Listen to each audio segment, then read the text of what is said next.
Good afternoon, students. Next is features of government companies. So the first feature is formation. As I told you earlier, beta, the formation of the government company is done according to the Indian Companies Act 1956 or 2013, and the ownership 51% paid up capital is invested in the government companies by the government, whether it is state or central government, or jointly they can contribute. Then management of the government company is done by the board of directors. Board of directors are nominated by the government only, means to say that government will appoint the board of directors which will manage the government companies.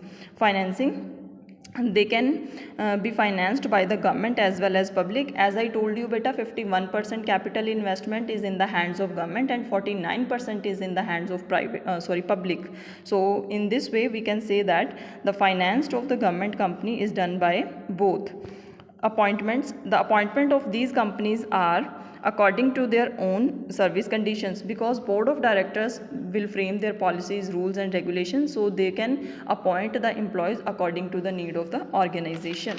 And next one is separate legal entity, means to say that government company and persons who are working in the organization, means board of directors, they all are separate, so they have a separate legal entity. It means that they can purchase their any kind of property is in their own name, can have contact with other parties, can sue and can be sued. So in this way the separate legal entity is also the another feature of the government company. Administrative autonomy, the government companies have complete freedom for the operation of the government company. They can form rules regarding their own internal management. For the management, the government company will frame all the rules and regulations. Next one is merits.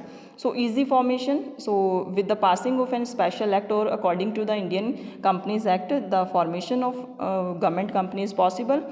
Autonomy in operations, government companies can function independently without the interference of the political. Flexibility, they can change any kind of rule or strategy without any difficulty in the hour of need. And second one is next one is quick decisions. Decisions are taken by quickly in the absence of unnecessary formalities. Formalities are there, but few formalities are there, so they can take any kind of decision very prompt. So easy financing, they need not depend on the help of government for the entire capital investment. So it is the another benefit. In this way public can also contribute in this type of companies. Next is benefit of the private participation. So 51% capital investment is done by the government, so rest private persons can also participate in this type of government companies. So here are some limitations. Incomplete operational autonomy, sometimes government deny the decision taken by the board of directors. Government says that 51% contribution is mine. So in this way the government wants to change any kind of policy, or government wants to change any decision which are taken by the board of directors, so it's possible.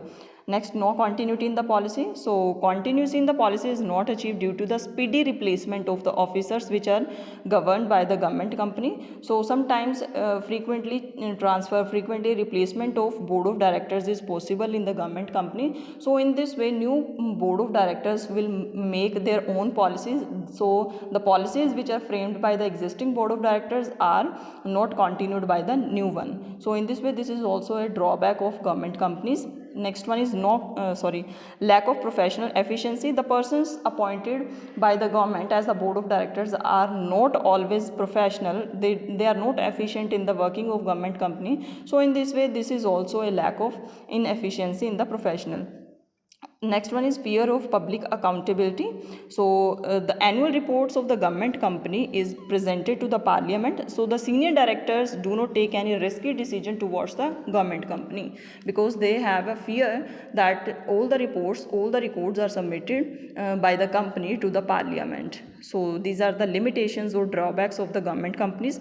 If I talk about the suitability of the government companies, where the private partnership is also needed along with the government, so it it's this type of formation, this type of companies are suitable. So where the activities related to the finance are encouraged, such as formation of Trading Corporation of India, or whenever where the government desire to transfer a new undertaking to the private sector after its establishment. So in these are the some points which are focus that the government companies are most preferable. Thank you so much.